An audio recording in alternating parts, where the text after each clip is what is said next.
Hola, soy María José. Hoy vamos a hablar sobre el embarazo adolescente. Bienvenido Nicolás, bienvenido Juan Diego.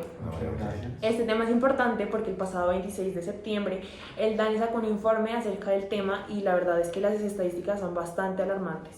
Hablando un poco de las estadísticas del DANE, pues tenemos que tener en cuenta que se vio un aumento del 6.3% en los embarazos no deseados de 14 a 19 años y además de eso se vio un aumento del 22.2% en los embarazos de niñas de menor de 14 años. Adicionalmente hay que entrar a considerar que después del 2020 hubo un aumento de 384 casos de embarazo adolescente, de nacimientos de niños de embarazo adolescente en Colombia, por lo cual pues me pregunto, ¿ustedes creen que debe entrar el Estado a regular este tema? Claro, el Estado tiene que ser un ente regulador y tratar de sacar una política pública o tratar de mejorar este ambiente, porque pues según el Ministerio de Salud, los embarazos no deseados en niñas, adolescentes y pues niñas pequeñas pues simplemente desequilibra su vida, les quita expectativa económica, les quita oportunidades laborales, se ven inclusive a veces discriminadas por sus propios amigos, por sus propias comunidades, por sus propias familias. Pues claramente les desvía mucho sus proyectos de vida. Y además de todas las problemáticas que tú señalas, el embarazo adolescente implica un problema de salud pública, porque las muertes prenatales son 50% superiores en bebés hijos de madres menores de 20 años. Además que también aumenta el número de partos prematuros, malformaciones y problemas cardiorrespiratorios. Definitivamente aquí hay un tema cultural muy fuerte que hay que tener en consideración. Ahora, hay que tener en cuenta que entre el 2019 y el 2020, que fue la época antes de la pandemia, empezó a haber una reducción, según un informe producido por el Ministerio de Salud, una reducción en los casos de embarazo adolescente. Entonces, toca preguntarnos qué pudo pasar entre el 2020 y el 2021 para que estos casos incrementaran. Hay que tomar en consideración diferentes variables que toca debatir, que toca entrar a analizar para realmente generar una política pública de fondo que solucione el problema, no de una manera superficial, sino drástica para la sociedad colombiana en un futuro y para un futuro estable y con menos casos de embarazo adolescente. Sin duda, una política pública tiene que atender a estas niñas y adolescentes que son las más afectadas de esta situación. Yo también quería dar un pequeño dato, que no sé si sabían, que entre el 25 y 50% de los casos de deserción en los colegios se debe a embarazos no deseados. O sea, tenemos el 100% y más de la mitad, o la mitad, es simplemente por una causa. Es algo impresionante.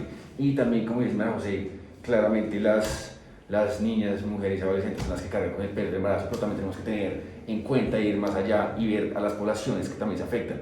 Digamos, otra población serían claramente los futuros padres de familia, también sufren de esa discriminación, también se les acaban sus expectativas laborales y económicas. Otra población sería también los mismos padres de familia, pero de estos futuros padres, porque claramente si los padres no consiguen trabajo, va a ser una presión económica mayor para ellos. Otro serían, pues este me parece un poco polémico, pero lo quería decir, que sea pues como toda la población colombiana en sí, porque pues no es un misterio ni es nada nuevo que estos embarazos no deseados a tempranas edades sean por la falta de protección, y la falta de protección también propaga las enfermedades de transmisión sexual. Y ya hablando en un tema más económico, esto también es un problema del Estado, porque claramente por cada hijo, por nuestro sistema de subsidios, cada hijo menor de 18 años es como una carga más para este sistema de subsidios que probablemente podrían ser destinados para una causa más productiva. Entonces ese es el problema al que nos estamos enfrentando. En definitiva, debemos tomar en consideración las diferentes variables a analizar para realmente darle una solución drástica al problema, como decía mi compañero, a nivel nacional. Ahora, con Catherine y con Natalie vamos a entrar a analizar cuáles son las diferentes posturas y las diferentes variables a analizar. Disfruta tus mejores comidas con Coca-Cola. Bretaña acompaña tus mejores momentos. Volvemos y es para enfocarnos un poco más en la política pública, pero antes queremos hablar un poco sobre cuáles son los grupos que se ven beneficiados del problema, es decir, ¿realmente hay un grupo significativo que se beneficie de la solución a este? Quiero hablar de eso un poco. Podríamos considerar diversos grupos del mercado, sin embargo, estos no llegan a tener trascendencia como es el grupo del mercado ilegal del aborto.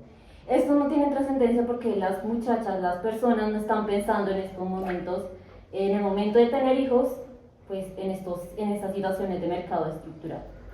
Digamos, a mí en lo personal, un grupo que yo considero que puede beneficiarse de esta situación es el sistema de pensiones, considerando el problema que hay actualmente.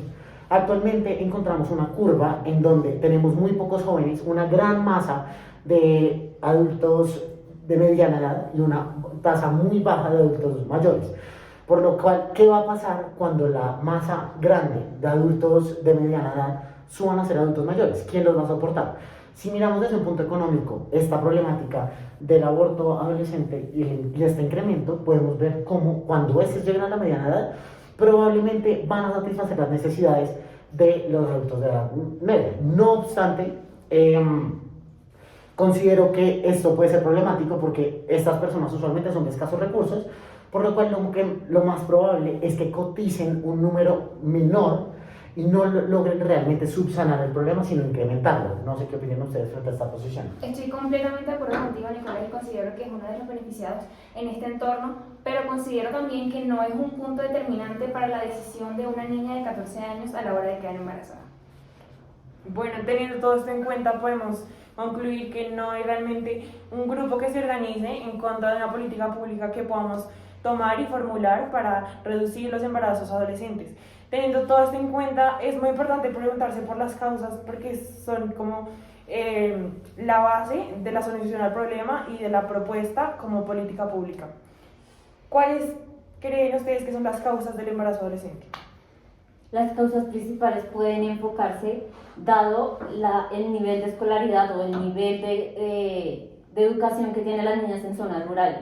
¿Cuál es la diferencia en la educación que existe en zonas urbanas, en zonas rurales, la distancia que existe de las zonas donde viven, si viven en zonas rurales, si estudian en zonas urbanas? ¿Cuál es el impacto que tiene esto dentro de la opinión, dentro del criterio de una niña para tener hijos? Totalmente de acuerdo. Considero que también otra de las causas de esta situación no solamente es el ingreso económico de la familia, sino también la medida y el índice de pobreza multidimensional, donde podemos ver el estudio de la infraestructura de su casa, el número de hermanos que tiene, su nivel educativo, el nivel educativo de los padres y todos estos aspectos que hacen parte de la situación en la que se ven enfrentadas estas niñas que salen embarazadas a corta edad y que repercuten en su vida futura. Eso que mencionas me parece fundamental porque entramos en un tema muy importante al momento de caracterizar cuáles son las decisiones que tome un adolescente o una niña, digamos en estos casos, y es el tema de la familia. Considero que es muy importante tomar en consideración cuál es el nivel de escolaridad de los padres, que también va ligado, como hemos comentado y como comentaremos más adelante, frente a la cultura.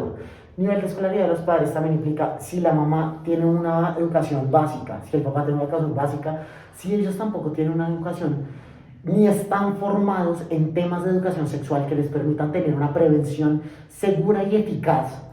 ¿Cómo consideramos nosotros que les van a transmitir este conocimiento a sus hijos si ellos mismos no lo tienen? Entonces estamos en un círculo vicioso de repetir y volver a repetir la situación de desinformación, de desconocimiento que realmente no se está dando una solución. Entonces, tomando eso en consideración, tomando también en consideración la falta de educación y los problemas educativos que derivan de la pandemia, que realmente por lo que estamos acaparados y por lo que estamos discutiendo, ¿por qué subieron los índices de embarazo adolescente después del 2021? ¿Cuáles son las razones? Entonces, también hay que tomar en consideración cuáles son los puntos específicos de los padres, cuáles son sus niveles de escolaridad para saber estos qué tanto pueden aportar o quitar al problema. Es importante tener eso en cuenta. No sé qué piensan al respecto. Creo que es muy importante lo que dices. Somos un país en su mayor parte católico. La ideología de las familias es muy importante y las familias son importantes porque son el principal medio de una niña, de una niña y de un adolescente.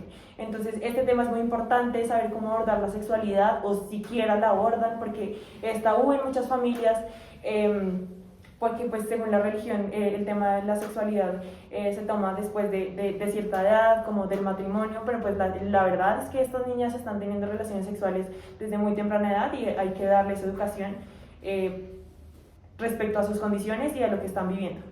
Y hay otro punto muy importante que no hemos mencionado, y es el factor económico. ¿Qué tanto afecta el ingreso de la familia en la capacidad de esta de protegerse frente a posibles tanto enfermedades de transmisión sexual que no hay que desconocerlas, como posibles causas de embarazo. Entonces, si tenemos una familia de muy escasos recursos que tenga que invertir parte de su salario en mecanismos de protección, mecanismos y mecanismos de prevención, realmente no vamos a llegar a una solución en cuanto a que ellos, en parte por su desconocimiento, que como mencionábamos ahora, por falta de escolaridad, probablemente terminen viendo los mecanismos de protección y prevención como un costo-beneficio muy alto.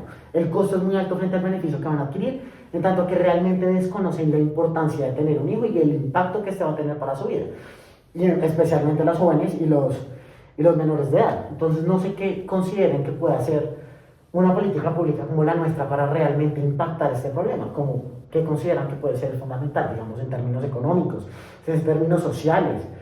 Desde un punto de vista global, ¿cuál consideran que puede ser un impacto significativo y eficiente en este punto?